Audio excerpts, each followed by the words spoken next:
Hello, welcome to the Space Limited Accomplishments Interval. This is the 20th episode. What do you think about that, Bonnie? Oh, Jesus. My name is Lance Ash, and many years ago, I was reading something about the Rolling Stones, and I read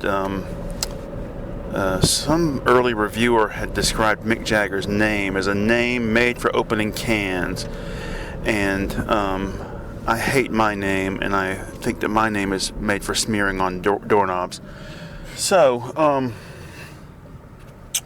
Mrs. Lance Ash is now laughing at the but anyway, so we had some excitement last week. Oh boy. Yeah. So Monday night last week, a couple hours into the shift, they asked me to supervise, which is a rarity. And I've been waiting for this because the last time I supervised, everything went wrong. But anyway, so I supervised for a couple of hours, and I'm really worried because I want to do a good job and all that business. So then I go to lunch, and out of the blue, I had a seizure. And I come to, and I'm laying on the floor next to where I sit, and there are people standing around me, and they're saying, you passed out, it looks like you had a seizure, blah, blah.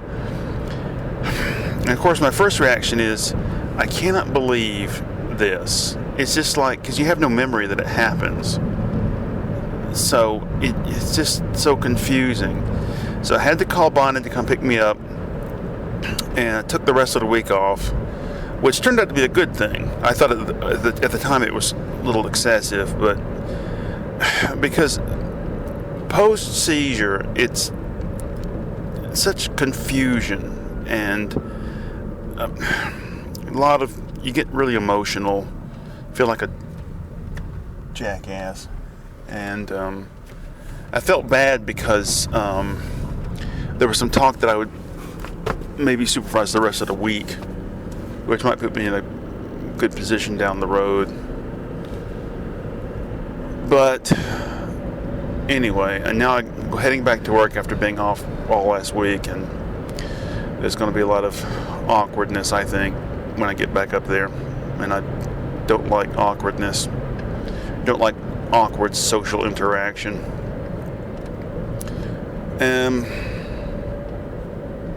But aside from that, how was your weekend, Bonnie? Once we got you settled in, I finally began to sleep after about 3 or 4 days.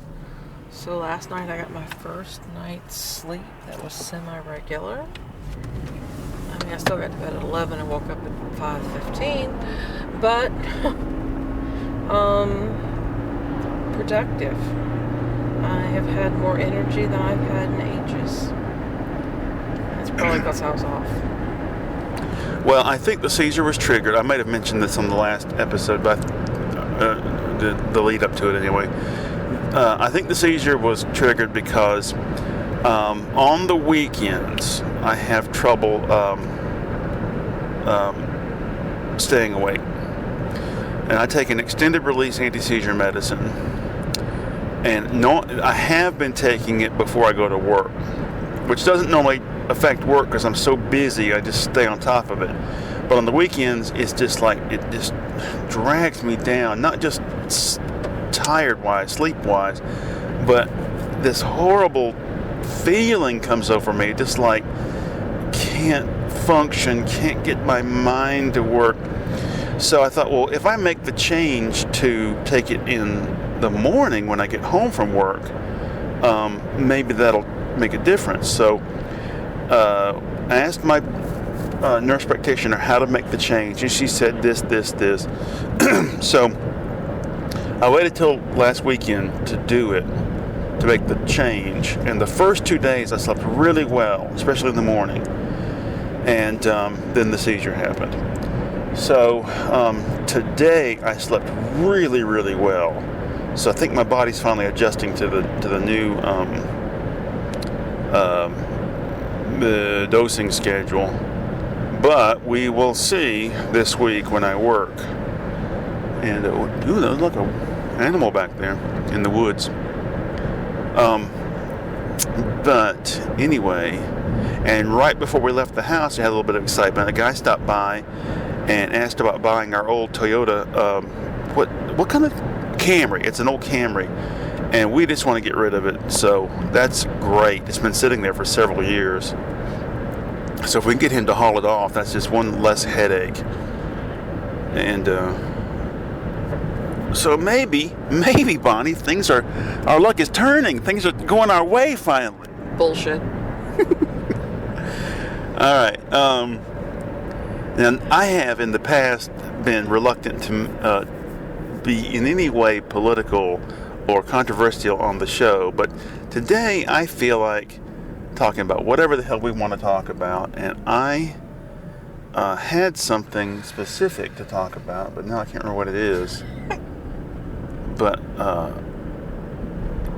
oh shit, there's a British radio guy named James O'Brien, and I listened to an hour-long broadcast it's a couple weeks old, but he was talking about Trump. It was like Trump's final day in office, and he was talking about what a just loser, failure president he was.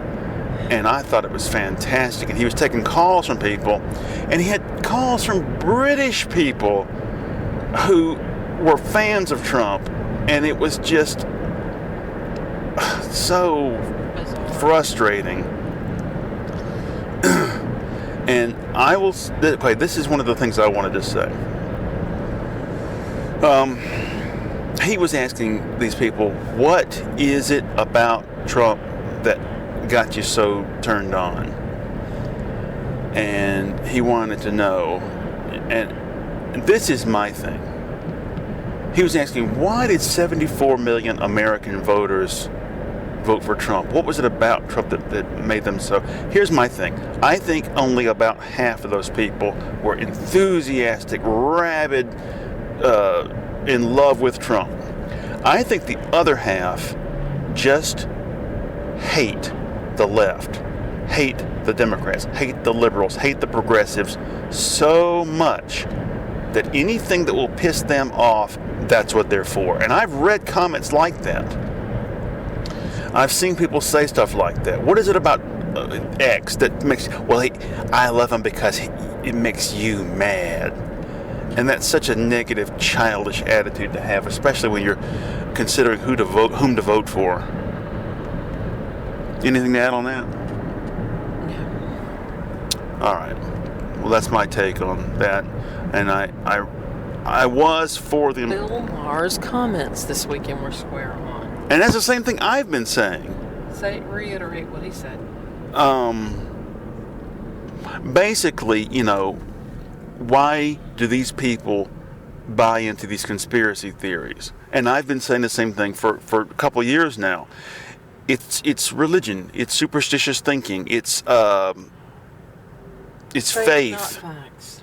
If you believe in the stories offered up by an ancient book written by people in order to reinforce their dominance over a little, petty kingdom out in the desert somewhere, if you believe that there's a magic being in the sky that gives a shit about you or the fate of the world or whom you have sex with and all the attendant details, like he had a magical human son that died and rose from the dead in order to eliminate this nebulous substance called sin so that you could live forever in communion with the magic being, then you will literally believe anything. And so when they tell you that North Korean submarines shipped in altered voting machines to be unloaded in the port of New Jersey or something in order to alter the votes for Trump to lose, then yeah, you'll buy it. You'll buy whatever they dish out. Whatever. You already believe in a bunch of crazy shit, so what's the difference? Yeah. What's All right. Well, that's my take on that. And I was Hillary Clinton is dressing in black robes with an inverted pentagram and slaying children in the basement of a pizza parlor to drink her blood to give her magic powers to summon up the devil's child. Yeah, that sounds good. Yeah, I already believe in a bunch of crap, so... What's one more thing? And the people who tell you this will say, okay, now you believe that? Okay, yes. Now, do you want to know what the antidote to all that is? Sure, what is it? Vote Republican no matter what. Okay, yeah, okay, yeah, sure. Mm-hmm. Oh, Lord. I feel weird having slept so soundly. I was hoping we could get that old Toyota fixed up and give it to our son, but... Oh, God, it's got 305,000 miles on it easily. Yeah. It's not going to happen. So... But maybe he can save up and get something decent. Like a Subaru that I can borrow. He's already spent more on medical bills this year than he's made. What, did he have something in savings? Yeah. That's terrible. I already transferred $1,000 out of his savings account to cover this shit. And he still has outstanding bills. Things that haven't even billed yet. I have an MRI coming up in a while, and I'm terrified of what the results will show. As am I. I think, I just don't know. If they show that there's a new tumor or whatever, I don't know. I might sneak out of the country and go live in... What? Go live in Borneo. Yeah, just Seizure until you finally don't come out of seizure, or you're permanently damaged, or you start shitting yourself, or God knows what. No, I mean, I'll disappear, and then you can claim, well, he's... It'll take 7 years to declare you dead. Well, in the meantime, you can work at Waffle House or something. Really? Or maybe you can go to the post office and say, hey, I'm Lance's widow, and can you give me anything at all? You seem to forget I'm getting my heart scanned this week. Are you worried about that? Yeah, I've been putting off getting surgery for years now. Well, once we sell the car, we'll have some cash, and you can... Oh my God. When I go in on Friday, I'm going to have to argue with them about why I'm not paying the bill that they want me to pay, because they already owe us so much money from overcharging us, and I can't get it back because they don't want to part with it. It's unbelievable. What was it we saw? They've already overcharged Peter. Well, what was it we saw in the last couple of days about something, the social safety net or something in Finland or something? I can't remember what it was. Maybe I saw it on my own. I wanted you to see it. But it was about like maternity leave or something. And I just don't understand how these European countries, especially Northern European countries, are able to create this society. 2 words. Defense spending. We not only have the largest defense budget in the world, we outspend the next greatest people, like the next 4 to 5 countries combined. Defense spending. They don't spend as much on defense. And then there are aberrations like the Netherlands. Netherlands have Dutch Shell. They have oil that they're using, and that helps with the budget. But in doing so, the Netherlands have created a number of things. They've created a 1,000-year flood plan. Not just There's a motorcycle coming. Not just on paper. Oh shit. Why didn't you just run it? Do you see all the people around us? And there's a cop right there. He wouldn't have done anything for going on a yellow light. And then, you seem to forget I got a ticket on yellow light. What was I saying? Dutch Shell. They have a 1,000-year flood plan, and the monies that are coming in have allowed them to create a greenhouse system for growing crops year-round in the Netherlands. So while there's snow on the ground, they're producing fruit and vegetables indoors, and they're the number one producer of vegetables to the EU. So while the reserves are not infinite, they will eventually, peter out with peak oil. They are using the money wisely at this point to shore up their defenses against the rising tides, and to create money streams, and to create systems like the transition from having cities that are car-based into pedestrian and bicycle and mass transit-based, and food resources. And are they also the ones that are starting wind farms out on the North Sea? They do have some, but they've got a lot of solar panels. They have a whole mess of things they're combining at this point. That's the thing. All of the European nations are addressing the issues of climate change and addressing the problems with the environment. This past week we saw the Thames story by Tony Robinson, where they had all these warehouses that receive ships from around the world, 90 some odd countries around the world, and part of their system is to reduce greenhouse gases, to reduce the amount of CO2, to reduce the way that things are double shipped or triple shipped.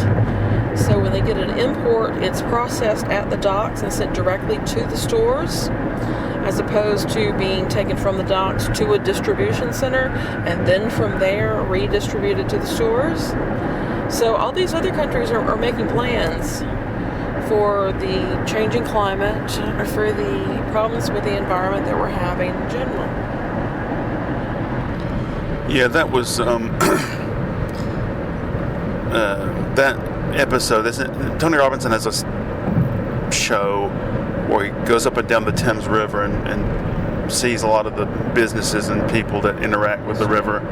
And there's one where this huge, not only a huge port, but a logistics, grocery or produce distribution warehouse system thing associated with it. And all of that just was amazing. And when I looked up online to know more about it, they said that UPS is building a facility in connection with it that can handle 30,000 packages an hour. And all I could think of is, why isn't the post office jumping in on this action? If UPS is doing it, why isn't the United States Post Office equally a global player?